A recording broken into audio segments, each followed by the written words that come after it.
لکل نبی رفیق ورفیقی فی الجنت عثمان او کما قال علیہ الصلاۃ والتسلیم۔ قابل احترام بزرگوں، نوجوان ساتھیوں، دین کے بعد عظمت و احترام سے سننے والی ماؤں اور بہنوں، السلام علیکم ورحمۃ اللہ وبرکاتہ۔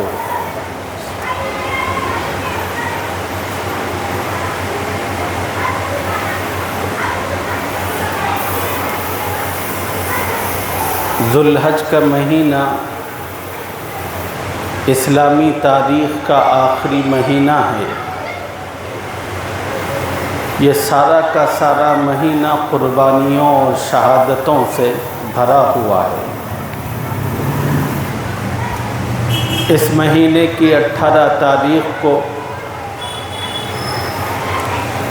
خلیفۃ الرسول حضرت عثمان غنی رضی اللہ تعالیٰ عنہ کی شہادت کا انتہائی المناک واقعہ پیش آیا۔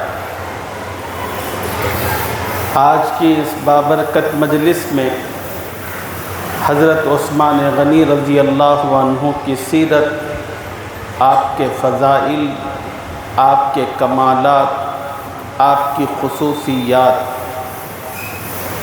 اور آپ کی شہادت بہت اختصار کے ساتھ عرض کرنا چاہتا ہوں۔ آپ کی بابرکت زندگی آپ حضرات کی خدمت میں عرض کرنے کا بنیادی مقصد کہ اللہ آپ کی زندگی کو سامنے رکھ کر ہمیں اپنی بگڑی ہوئی زندگی سنوارنے کی توفیق عطا فرمائے۔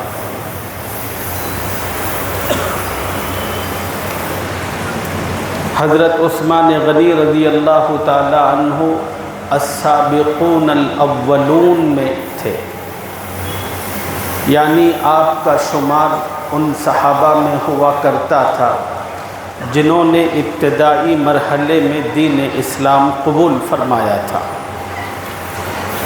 حضرت عثمان غنی رضی اللہ تعالی عنہ کا لقب ذی النورین تھا، جس کے معنی آتے ہیں دو نور والا۔ اللہ نے جب سے یہ کائنات بنائی اس وقت سے لے کر آج تک اور صبح قیامت تک یہ انفرادی اعزاز صرف عثمان غنی کو حاصل ہے کہ اللہ نے ان کے نکاح میں پیغمبر کی دو بیٹیاں رکھی تھیں، ایک حضرت رقیہ رضی اللہ عنہا، دوسری حضرت ام کلثوم تھی۔ نبی علیہ السلام نے ایک بیٹی کے وفات فرمانے کے بعد اپنی دوسری بیٹی کا نکاح حضرت عثمان غنی رضی اللہ عنہ سے فرمایا تھا، اور نبی علیہ السلام عثمان غنی کے اخلاق و کردار سے اتنے متاثر تھے، ایک موقع پر فرمایا کہ اگر اللہ محمد کو 100 بیٹیاں دیتے اور یکے بعد دیگرے ان بیٹیوں کو عثمان غنی کے نکاح میں دینے کا موقع آتا تو محمد کبھی پیچھے نہ ہٹتا۔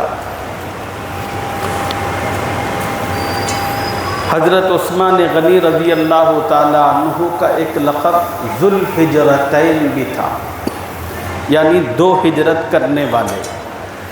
اللہ اور اس کے رسول کے حکم پر حضرت عثمان غنی رضی اللہ تعالی عنہ نے 2 مرتبہ اپنے ایمان کے تحفظ کے لیے، اللہ کے دین کی سربلندی کے لیے 2 مرتبہ ہجرت فرمائی۔ ایک ہجرت آپ کی حبشہ کی طرف تھی، دوسری ہجرت مدینۃ المنورہ کی طرف تھی۔ حضرت عثمان غنی رضی اللہ تعالی عنہ کا مقام و مرتبہ خلفائے راشدین میں 3 نمبر پر تھا۔ سب سے پہلے حضور صلی اللہ علیہ وسلم کے وصال کے بعد خلافت کی ذمہ داری حضرت ابو بکر صدیق رضی اللہ تعالی عنہ کو حاصل ہوئی، اور پھر ان کی وفات کے بعد یہ خلافت و جانشینی حضرت عمر ابن خطاب رضی اللہ تعالی عنہ کا مقدر بنی، اور ان کی شہادت کے بعد پھر یہ خلافت کی مسند حضرت عثمان غنی رضی اللہ تعالی عنہ کو حاصل ہوئی۔ حضرت عثمان غنی رضی اللہ تعالی عنہ عشرہ مبشرہ میں سے بھی ہیں، یعنی ان 10 صحابہ میں آپ کا شمار ہوتا ہے کہ جن کے بارے میں ایک مجلس میں حضور صلی اللہ علیہ وسلم نے جنت کی بشارت دی تھی۔ وہ 10 صحابہ ہیں جن کا نام لے کر کہا تھا فلاں بھی جنتی، فلاں بھی جنتی، فلاں بھی جنتی، اس میں حضرت عثمان غنی بھی موجود تھے۔ حضرت عثمان غنی رضی اللہ تعالی عنہ کاتب وحی بھی تھے۔ اس زمانے کے اندر لکھنا پڑھنا بہت کم لوگ جانتے تھے، انہی لوگوں میں حضرت عثمان غنی بھی ایک تھے۔ وہ لکھنا جانتے تھے، اور حضور صلی اللہ علیہ وسلم نے وحی کی کتابت، وحی کے لکھنے پر ان کو معمور اور متعین فرمایا تھا۔ اللہ تعالیٰ کی جانب سے جبرائیل امین جب کبھی کلام پاک کی کچھ آیتیں اور صورتیں لے کر آتے تھے تو رسول اللہ صلی اللہ علیہ وسلم وحی ختم ہونے کے بعد پھر ان آیتوں کی صحابہ کے سامنے تلاوت فرماتے تھے۔ کچھ صحابہ کی ذمہ داری تھی کہ وہ حضور صلی اللہ علیہ وسلم کی تلاوت کردہ آیتوں کو لکھیں، انہی میں حضرت عثمان غنی رضی اللہ عنہ بھی موجود تھے۔ حضرت عثمان غنی رضی اللہ عنہ وہ عظیم صحابی ہیں جن کو حضور صلی اللہ علیہ وسلم نے وَأَصْدَقَهُمْ حَيَاءً عثمان کا لقب عطا فرمایا تھا، یعنی حضور صلی اللہ علیہ وسلم نے فرمایا میرے تمام صحابہ میں سب سے زیادہ شرم و حیا کے پیکر عثمان غنی ہیں۔ ایک اور روایت میں موجود ہے، ایک موقع پر حضور صلی اللہ علیہ وسلم ایک مجلس میں بیٹھے ہوئے تھے۔ حضرت ابو بکر نے آقا کی خدمت میں آنے کی اجازت طلب کی تو آقا کی بیٹھنے کی جو حیت تھی بالکل ویسے ہی بیٹھے رہے۔ ابو بکر آ گئے، کچھ دیر گزری، حضرت عمر ابن خطاب نے مجلس میں حاضری کی اجازت طلب کی، حضور صلی اللہ علیہ وسلم نے ان کو بھی اجازت دی، اور اللہ کے نبی کی کیفیت میں ذرا بھی تغیر اور تبدل نہیں ہوا۔ پھر تھوڑی دیر گزری تھی، حضرت عثمان غنی رضی اللہ عنہ حاضر ہوئے اور سلام کر کے حاضری کی اجازت چاہی تو فوراً نبی علیہ السلام نے اپنا ٹیکہ چھوڑ دیا اور اپنی ہیئت درست کر کے اور اپنے کپڑوں کو نیچے کر کے بیٹھے۔ تو ایک صحابی جو اس پورے منظر کو دیکھ رہے تھے انہوں نے کہا کہ یا رسول اللہ، ابو بکر آئے، آپ کی بیٹھک میں کوئی فرق نہیں آیا، عثمان غنی نے حاضری، علی نے، عمر نے حاضری کی اجازت چاہی، تب بھی آپ کی بیٹھک میں کوئی فرق نہیں آیا، لیکن جب عثمان غنی نے حاضری چاہی تو آپ کی بیٹھک میں تبدیلی رونما ہوئی۔ تو حضور صلی اللہ علیہ وسلم نے اس موقع پر تاریخی جملہ فرمایا تھا، کہا تھا کہ لوگوں، میں اس شخص سے کیوں حیا نہ کروں جس سے آسمان کے فرشتے بھی حیا کرتے ہیں۔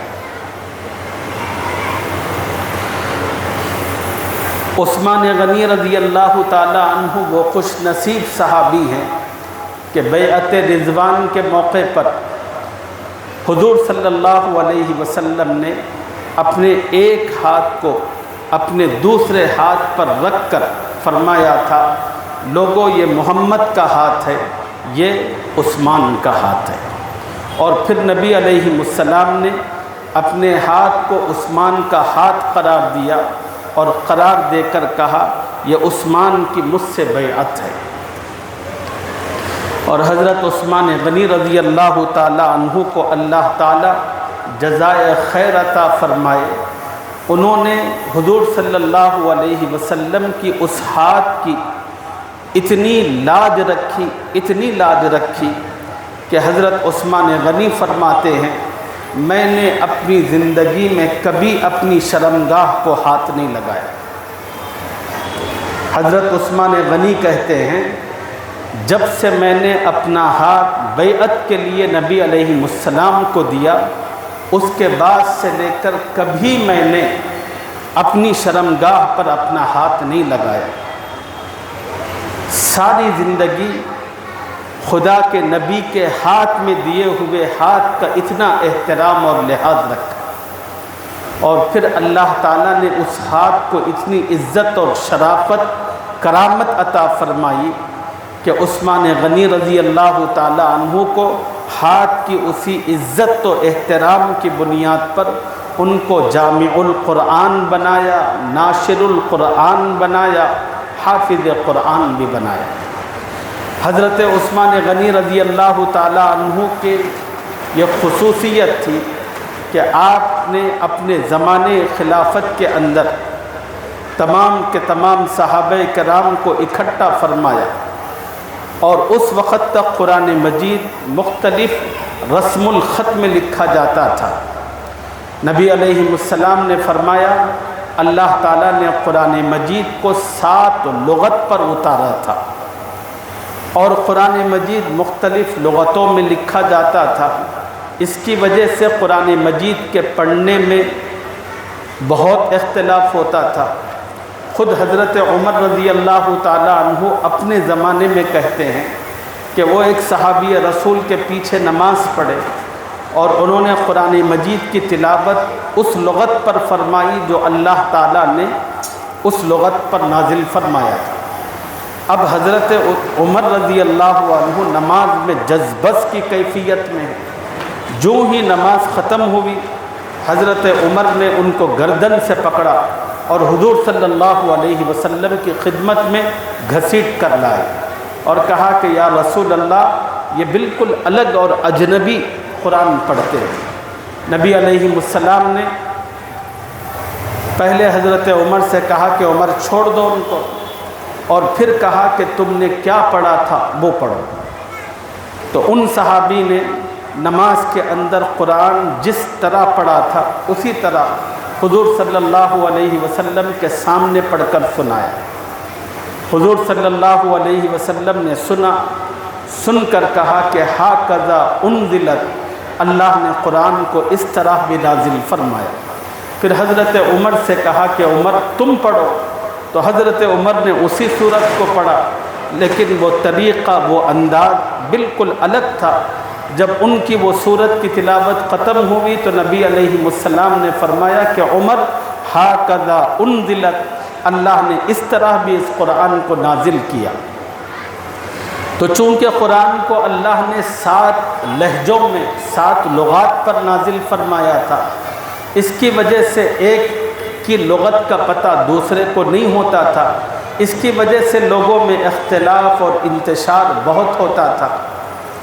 تو حضرت عثمان غنی رضی اللہ تعالیٰ عنہ کو اللہ نے یہ سعادت عطا فرمائی کہ آپ نے صحابہ کی اپنے زمانے میں ایک کمیٹی بنائی، اور اس کمیٹی کی یہ ذمہ داری مقرر کی کہ تم سب لوگ مل کر باہمی اتحاد و اتفاق سے ایک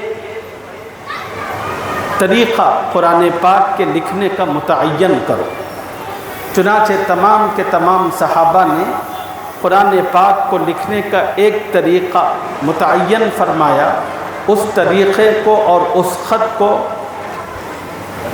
رسم عثمانی کہتے ہیں، اور پھر جب اس کا اتفاق ہوا تو عثمان غنی رضی اللہ تعالی عنہ نے بہت سارے قرآن اسی ایک طریقے پر لکھوائے، اور لکھوا کر پورے عالم اسلام کے مراکز میں بھیجا، اور بھیج کر کہا کہ آج کے بعد تمام کے تمام قرآن اسی رسم الخط میں لکھے جائیں گے، اور پھر انہی کو پھیلایا جائے گا۔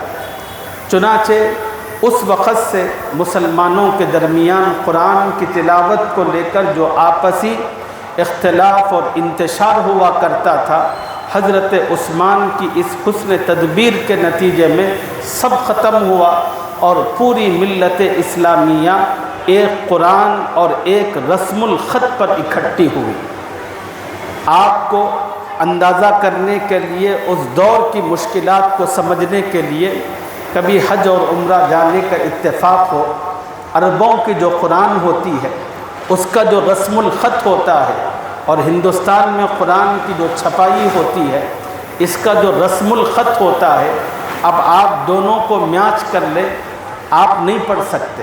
جو لوگ ہندوستانی قرآن میں قرآن پڑھتے ہیں وہ عربوں کی ٹھیٹ عربی زبان کا جو رسم الخط ہے اس میں اگر ان کو قرآن دی جائے پڑھنے کے لیے تو پڑھ نہیں سکتے۔ لیکن پوری دنیا میں آج کوئی اختلاف نہیں، عرب اور عجم کے اندر تمام کا تمام ایک رسم میں قرآن موجود ہے، اور لوگ بڑی آسانی کے ساتھ اس کو پڑھتے ہیں۔ اسی وجہ سے حضرت عثمان غنی رضی اللہ عنہ کو جامع القرآن کہا جاتا ہے کہ انہوں نے قرآن کو اکٹھا کیا۔ وہ قرآن جو اب تک مختلف اوراق میں مختلف جگہ تھا، حضرت عثمان نے ان سب کو اکٹھا کیا، اور جو لوگ مختلف لب و لہجوں میں تلاوت کیا کرتے تھے، مختلف رسم الخط میں قرآن کو لکھتے تھے، عثمان غنی نے ان سب کو ایک خط ایک لہجے پر اکٹھا فرمایا۔ آپ ناشر القرآن بھی ہیں۔ نہ صرف یہ کہ حضرت عثمان غنی نے اپنے قریب کے لوگوں کو اکٹھا کیا، پھر اس کے بعد اس قرآن کو پورے عالم میں پھیلایا، اور جہاں جہاں مسلمان موجود تھے وہاں وہاں قرآن پہنچا اسی رسم الخط پر۔ اور حضرت عثمان غنی رضی اللہ عنہ کی ایک خوبی یہ بھی تھی کہ آپ حافظ قرآن بھی تھے۔ حضرت عثمان غنی رضی اللہ تعالی عنہ ہر لمحہ اللہ تعالیٰ کے خوف سے سرشار رہتے تھے۔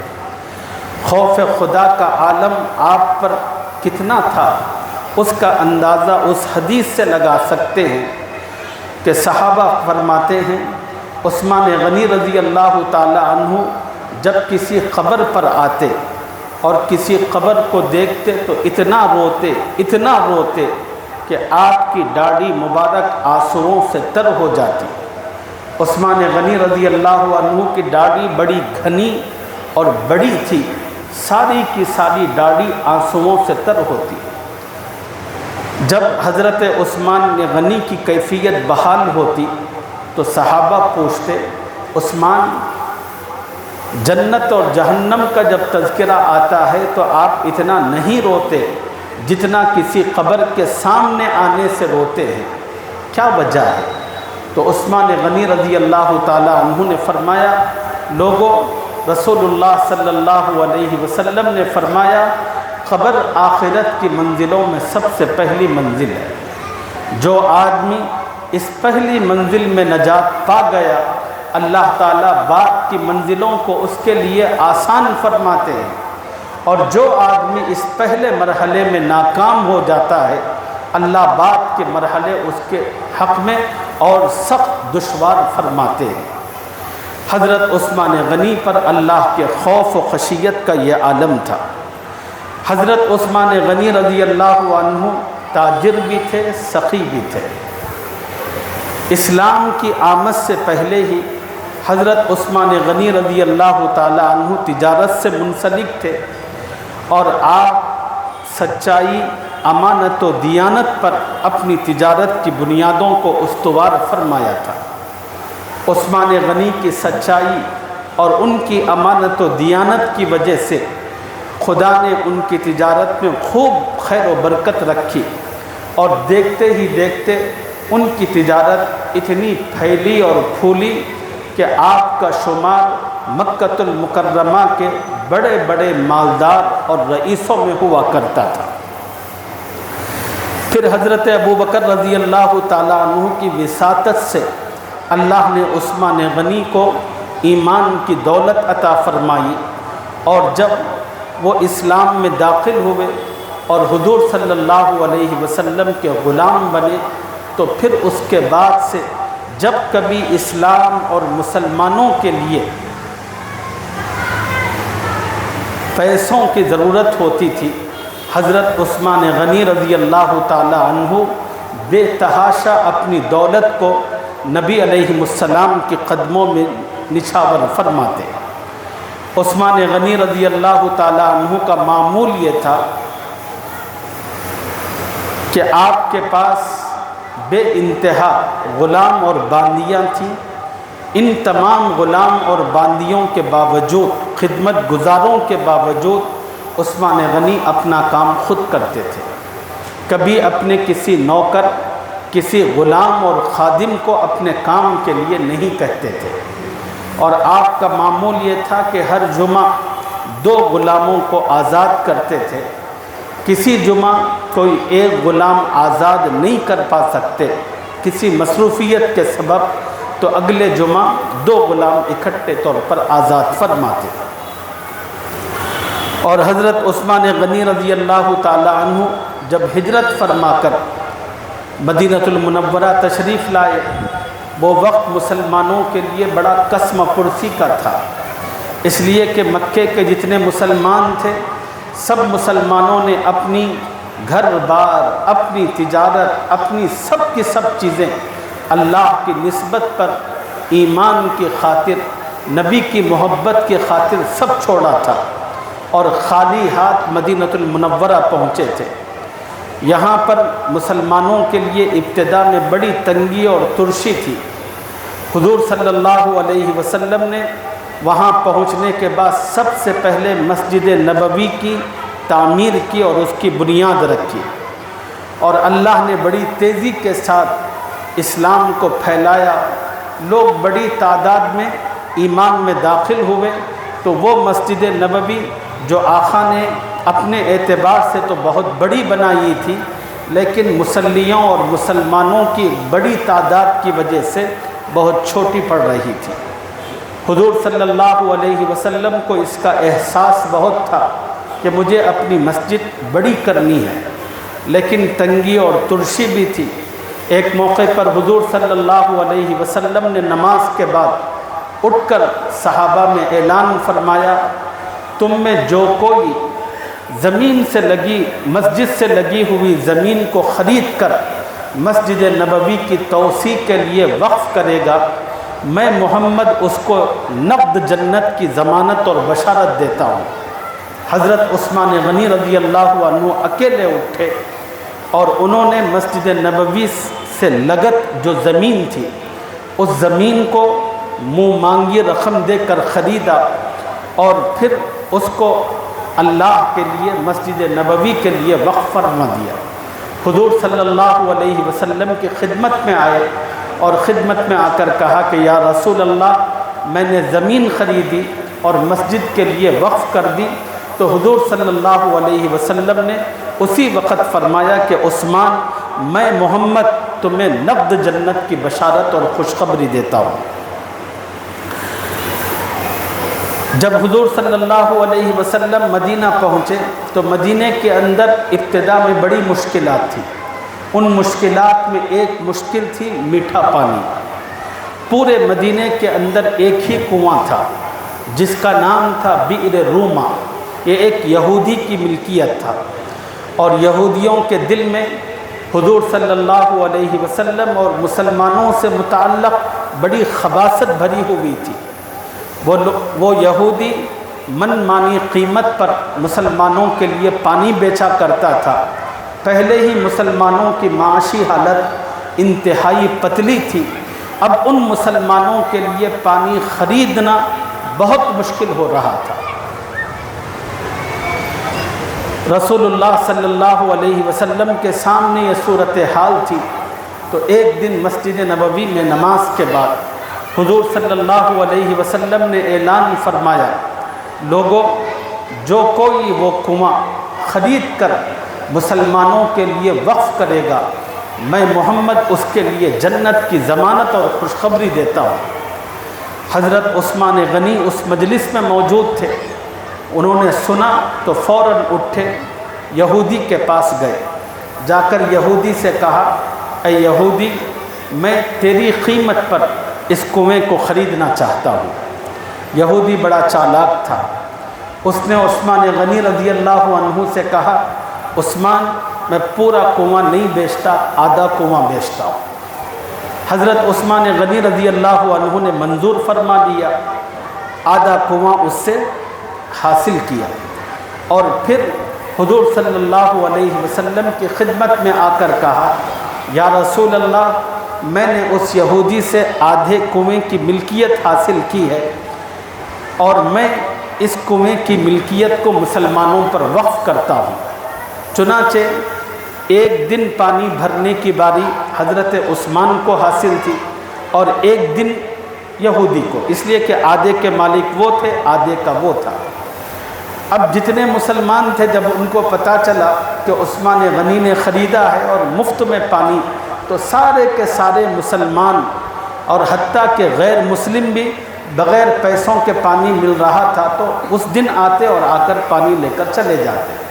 اب یہودی کا جو دن ہوتا، اس دن کنویں پر کوئی بھی نہ آتا۔ یہودی اس صورتحال سے بالکل تنگ اور عاجز آ گیا، اور اس نے عثمان غنی رضی اللہ عنہ کے پاس آ کر کہا، باقی آدھا کنواں بھی تم ہی لے لو۔ اس طرح حضرت عثمان غنی رضی اللہ تعالی عنہ نے پورا کنواں خرید کر اس پورے کنویں کو مسلمانوں کے لیے وقف فرما دیا۔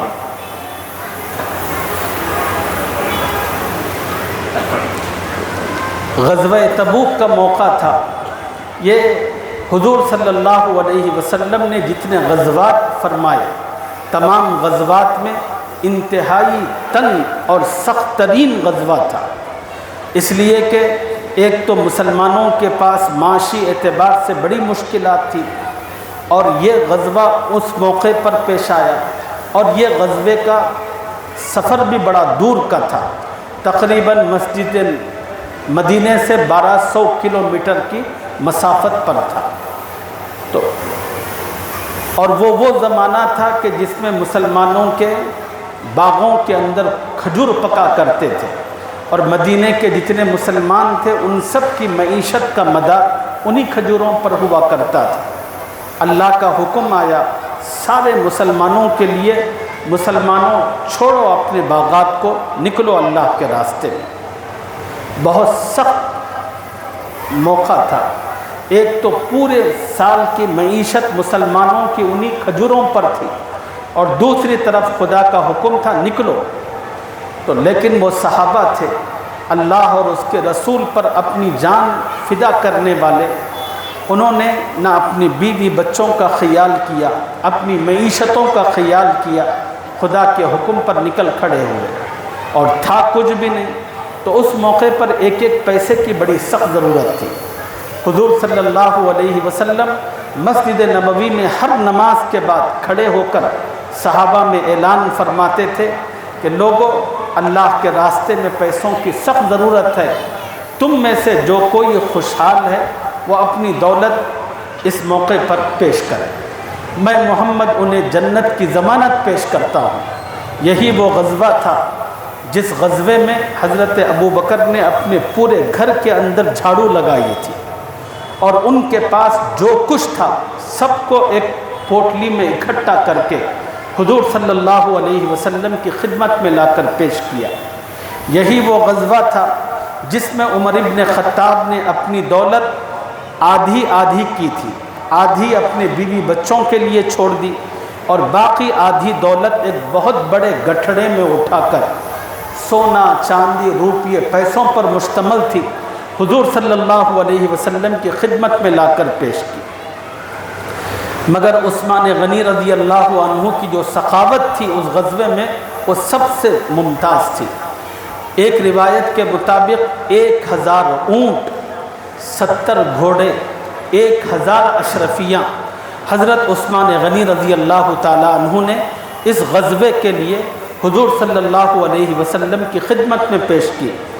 جب اتنا بڑا عطیہ حضور صلی اللہ علیہ وسلم کو عثمان غنی سے حاصل ہوا تو اللہ کے نبی کے چہرے پر ایسی چمک آئی، حضرت عثمان غنی نے اشرفیوں کی جو تھیلی پیش کی تھی، خدا کے نبی اپنا ہاتھ ان اشرفی کی تھیلیوں میں داخل کرتے اور سکوں کو ہاتھ میں لے کر اس کو اچھالتے تھے اور کہتے تھے، آج کے بعد عثمان کا کوئی عمل اس کو نقصان نہیں پہنچا سکتا۔ مطلب کیا ہے؟ مطلب یہ ہے کہ عثمان آج کے بعد تم کچھ بھی کر لو جنت یقینی ہے، یہ محمد کی زبان کا وعدہ ہے۔ ایک مرتبہ مدینہ المنورہ میں سخت ترین قحط پڑا ہوا تھا، لوگ دانے دانے کے لیے ترسے ہوئے تھے، کہیں پر بھی کوئی غلہ نہیں تھا۔ ایسے قحط کے عالم میں اچانک مدینے کے لوگوں کو خبر ملتی ہے کہ عثمان غنی کا مال آ چکا ہے۔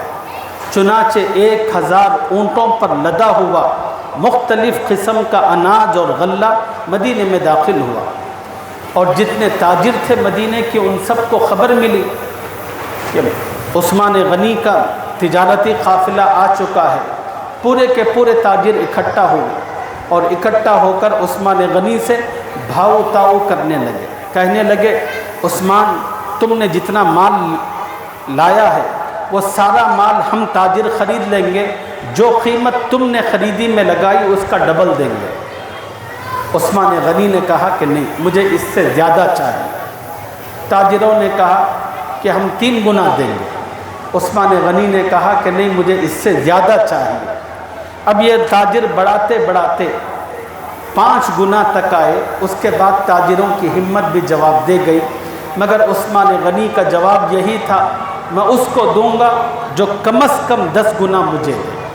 تو تاجروں نے کہا کہ اتنا دینے کی ہمت کسی میں نہیں ہے۔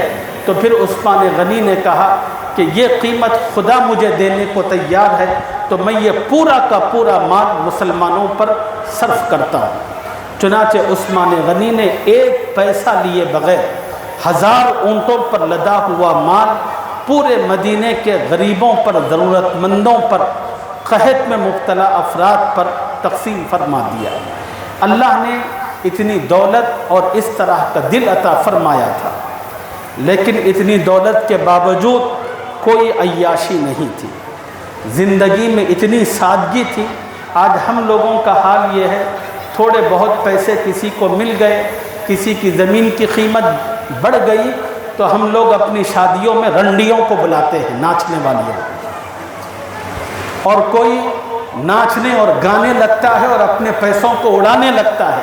ارے پاگل اور بے وقوف، دولت کا مصرف یہ نہیں ہے، دولت کا مصرف وہ ہے جو عثمان غنی نے امت کو بتایا۔ عثمان غنی نے کہا کہ خدا نے اگر کسی کو زیادہ پیسہ دیا ہے تو وہ پیسہ مسلمانوں کی ضرورتوں میں استعمال کرے، یہ ہے سخاوت۔ اپنی عیاشیوں میں، اپنے علل تللوں کے اندر خرچ کرنا اور خدا کی ناراضگی والے کاموں کے اندر اپنے پیسے کو لٹانا، یہ کوئی بہادری نہیں ہے، یہ بے وقوفی ہے، اور قیامت کے دن اللہ تعالیٰ کے یہاں اس کا سخت ترین حساب ہوگا۔ عثمان غنی اتنی دولتوں کے باوجود کتنے سادہ تھے، آپ اس کا اندازہ ایک واقعے سے لگائیں۔ ایک مرتبہ ایک صحابی دیہات کے رہنے والے حضور صلی اللہ علیہ وسلم کی خدمت میں اپنی ایک بہت بڑی ضرورت لے کر آئے، اور آ کر کہا کہ یا رسول اللہ، میری یہ ضرورت ہے، مجھے اتنے پیسے چاہیے۔ اللہ کے نبی کی عادت یہ تھی کہ کوئی بھی آدمی سوال کرنے کے لیے آتا تو حضور صلی اللہ علیہ وسلم سب سے پہلے اپنے گھر میں دیکھتے، میرے پاس کچھ ہے، اگر جو کچھ ہوتا تو اللہ کے نبی سب سے پہلے اپنی ہی طرف سے اس کو ادا کرتے۔ لیکن اللہ کے نبی نے جب گھر میں دیکھا تو کچھ بھی موجود نہیں تھا، تو اب اللہ کے نبی نے ان صاحب کو بلا کر کہا کہ دیکھو وہاں عثمان کا مکان ہے، وہاں جانا اور جا کر ان سے کہنا کہ محمد نے مجھے تمہارے پاس بھیجا ہے۔ اب وہ جو اجنبی صحابی دیہات کے تھے، لوگوں سے انہوں نے پوچھا کہ بھئی عثمان غنی کا مکان کون سا ہے؟ لوگوں نے بتایا۔ اب وہ شخص گیا، جا کر دروازہ کھٹکھٹانا چاہتا تھا کہ اچانک گھر کے اندر سے آواز آئی۔ آواز کیا تھی؟ جب آواز آئی تو ظاہری طور پر اس شخص نے اپنے کان اس طرف لگائے۔ آواز یہ تھی کہ اندر ایک صاحب مردانہ آواز اپنی کسی عورت کو ڈانٹ رہے تھے۔ ڈانٹ اس بات پر رہے تھے کہ تم نے چراغ کی بتی تھوڑی سی بڑھا کر کیوں رکھی؟ تم نے چراغ کی بتی تھوڑی سے بڑھا کر کیوں رکھی؟ اس کے نتیجے میں تیل زیادہ لگ گیا، اللہ کو کیا حساب دیں گے؟ یہ کیسی غفلت ہے آپ کی طرف سے؟ اس طرح کی باتیں۔ اب وہ جو شخص آیا تھا نبی کی طرف سے بھیجا ہوا، اس کے کان میں یہ الفاظ پڑے، اس نے سوچا جو آدمی اتنے تھوڑے سے تیل کے لیے اپنے گھر والی کو اتنا ڈانٹ رہا ہے، میری اتنے ہزاروں کی ضرورت وہ کیا پوری کرے گا؟ وہ خاموش واپس پلٹ کر مسجد آئے۔ پھر دوسری نماز کا وقت آیا تو اللہ کے نبی کی نظر پڑی، تو اللہ کے نبی نے ان کو دیکھا، پوچھا کہ بھئی کیا ہوا؟ مسئلہ حل نہیں ہوا؟ انہوں نے کہا کہ نہیں اللہ کے نبی، میں گیا تھا عثمان غنی کے مکان پر، دروازہ کھٹکھٹانا چاہتا تھا تو مجھے ان کی آواز سنائی دی، تو میں نے سوچا کہ جو آدمی اتنے سے تیل کے بدلے میں گھر میں اتنی باتیں سنا رہا ہو، وہ میری اتنی بڑی ضرورت کیسے پورے کرے گا؟ حضور صلی اللہ علیہ وسلم نے یہ سن کر مسکرائے، ان سے کہا کہ نہیں جاؤ۔ پھر وہ گئے اور جا کر دروازہ کھٹکھٹایا اور بتایا کہ محمد صلی اللہ علیہ وسلم نے مجھے اپنی ضرورت کے لیے آپ کے پاس بھیجا ہے۔ عثمان غنی اس کا ہاتھ پکڑ کر اپنے گھر کے اندر لے گئے اور وہ سارا کا سارا کمرہ پیسوں اور سونے چاندی سے بھرا ہوا تھا۔ عثمان غنی نے اس سے کہا تیری جتنی ضرورت ہے اتنا لے لے، خود نہیں دیا، اس سے کہا کہ تیری جتنی ضرورت ہے اتنا لے لے۔ اب وہ لینے والا ضرورت کے مطابق تو لے لیا، لیکن وہ بڑی حیرت سے دیکھ رہا تھا۔ تو حضرت عثمان نے اس کی حیرت کو بھانپ کر کہا کہ بھائی تو اتنا ٹکر کیوں دیکھ رہا ہے مجھے؟ کہنے لگا کہ تھوڑی دیر پہلے میں آپ کے گھر آیا تھا، دروازہ کھٹکھٹانا چاہتا تھا کہ اچانک آپ کی آواز کانوں میں پڑی، آپ ڈانٹ رہے تھے کہ آپ نے تیل کی بتی تھوڑی سی بڑھا کر کیوں رکھی۔ ایک وہ بات اور ایک آپ کا یہ انداز، اس کو دیکھ کر میں حیرت زدہ ہوں۔ عثمان غنی نے اس کو تاریخی جواب دیا، فرمایا کہ جو مسلمان، جو صاحب حیثیت اپنا پیسہ مسلمانوں کی ضرورت پر لٹاتا اور خرچ کرتا ہے، اس کا اللہ کے یہاں کوئی حساب ہونے والا نہیں ہے، لیکن جو پیسہ انسان اپنی ضرورت پر خرچ کرتا ہے، اللہ کے یہاں اس کا حساب ہونے والا ہے۔ مجھے مر کر اللہ کو حساب دینا ہے۔ میں اپنی بیوی کو بتا رہا تھا اگر تم اس طرح غفلت کا مظاہرہ کرو گی تو تیل زیادہ جلے گا، تو میں اللہ کو کیا جواب دے سکوں گا؟ اگر خدا سوال کر لے کہ عثمان چھوٹی سی بتی میں بھی تمہارا کام ہو سکتا تھا، تم نے اپنی بتی بڑھا کر کیوں رکھی، تو میرے پاس کیا جواب؟ یہ حضرت عثمان کی سادگی تھی، خدا نے اتنی دولتیں دینے کے باوجود۔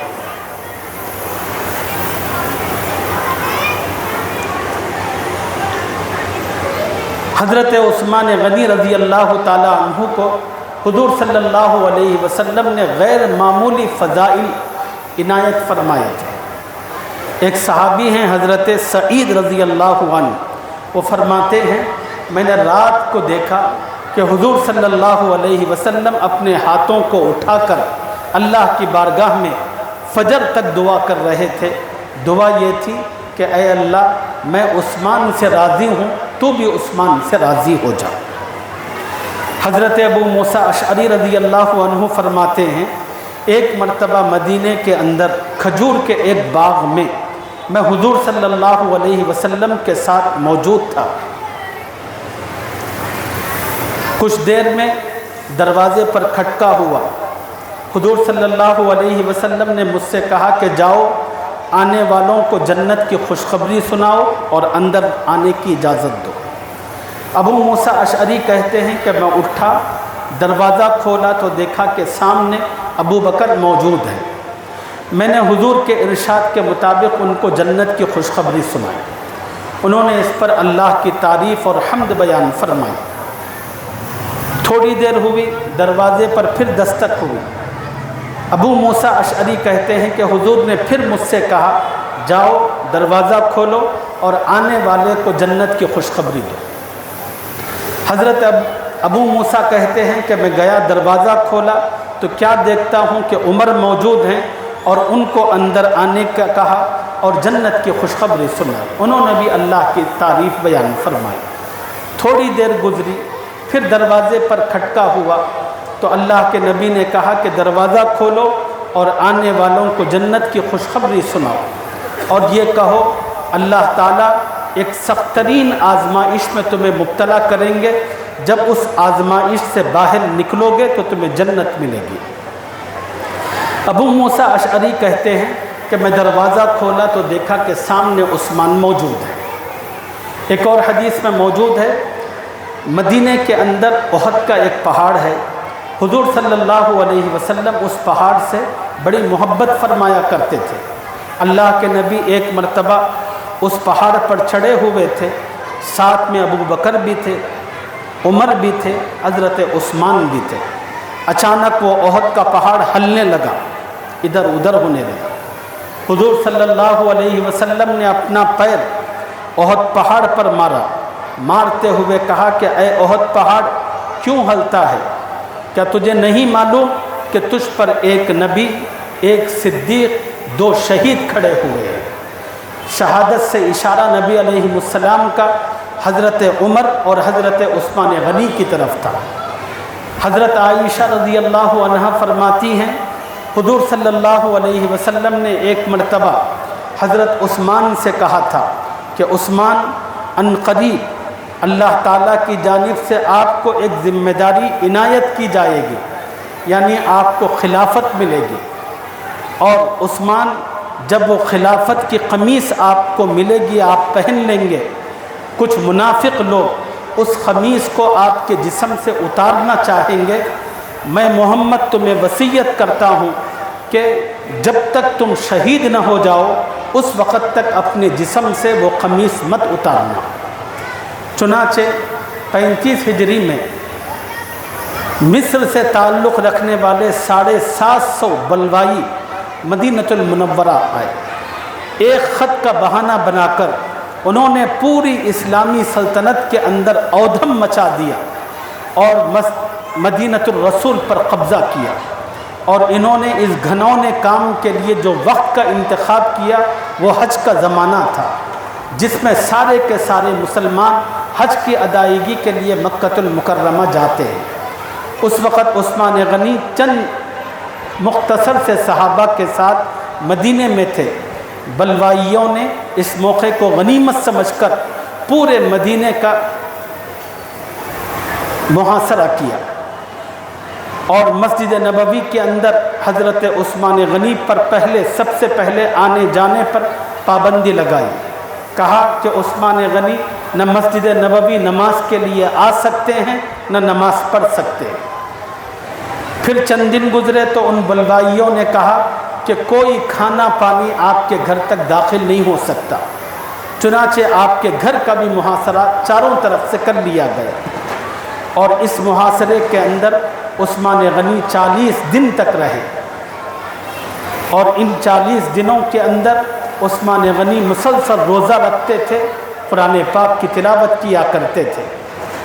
ایک دن عثمان غنی رضی اللہ تعالی عنہ باغیوں کو سمجھانے کے لیے چھت پر تشریف لائے اور آ کر کہا کہ اے باغیوں، میں نے اپنی زندگی میں کبھی زنا نہیں کیا، نہ اسلام میں کیا نہ اسلام سے پہلے کیا، نہ میں اسلام کو چھوڑ کر مرتد ہوا، نہ میں نے اپنی زندگی میں کسی کا قتل کیا، پھر تم مجھے یہ بتاؤ کہ تم مجھے کیوں قتل کرنا چاہتے ہو؟ باغیوں کے پاس کوئی جواب نہیں تھا۔ پھر عثمان غنی نے کہا کہ جب مسجد نبوی تنگ ہو رہی تھی، نبی علیہ السلام نے کہا تھا کہ جو شخص اس مسجد کو وسیع کرے گا اس کی زمین خرید کر دے گا، میں محمد اس کے لیے جنت کی ضمانت دیتا ہوں، اور تم لوگ میری دی ہوئی مسجد کے اندر مجھے نماز پڑھنے سے روکتے ہو۔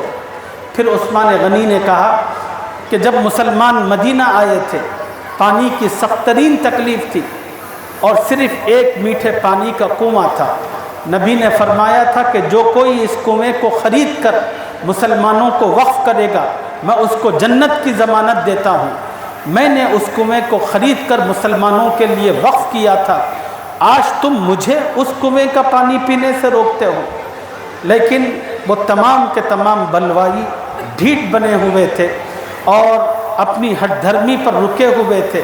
ان کا ایک ہی مطالبہ تھا کہ عثمان اپنی خلافت سے دستبردار ہو جائے، مگر حضرت عثمان غنی کو نبی علیہ السلام کی وصیت تھی کہ عثمان، جو قمیص، جو عزت، جو عہدہ اور منصب اللہ نے آپ کو عطا کیا ہے، آپ اس کو ہرگز مت چھوڑنا۔ اور بہت سارے صحابہ نے عثمان غنی رضی اللہ تعالیٰ عنہ سے اجازت چاہی، حضرت یہ مختصر سے بلوائی ہیں، آپ ہمیں ان سے جہاد کرنے اور لڑنے کی اجازت دیں، ہم ان سب کو مار مار کر ختم کر دیں گے۔ لیکن عثمان غنی رضی اللہ عنہ نے کہا کہ لوگوں، یہ رسول اللہ کا شہر ہے، اللہ کے رسول کے شہر میں قتل و غارت گری، خون کا بہانا میں کسی صورت پسند نہیں کرتا، میں اپنی ذات کے لیے یہاں پر لڑائی پسند نہیں کرتا۔ چنانچہ اسی نرم طبیعت کی وجہ سے آپ نے ایک لمبے عرصے تک فقر و فاقے برداشت کیے۔ آخر ایک دن وہ تمام کے تمام بلوائی گھر کے پیچھے سے داخل ہو کر آپ کو شہادت سے دوچار فرمایا اور بڑی بے دردی کے ساتھ بڑی مظلومانہ شہادت کی، اور اللہ تعالیٰ عثمان غنی رضی اللہ تعالیٰ عنہ کی شہادت کو اپنی شایان شان قبول فرمائے اور ان کی بابرکت زندگی سے ہمیں عبرت اور نصیحت لے کر ہمیں بھی اپنی زندگی ان کی زندگی سے کے مطابق بنانے کی توفیق عطا فرمائے۔ آمین یا رب العالمین۔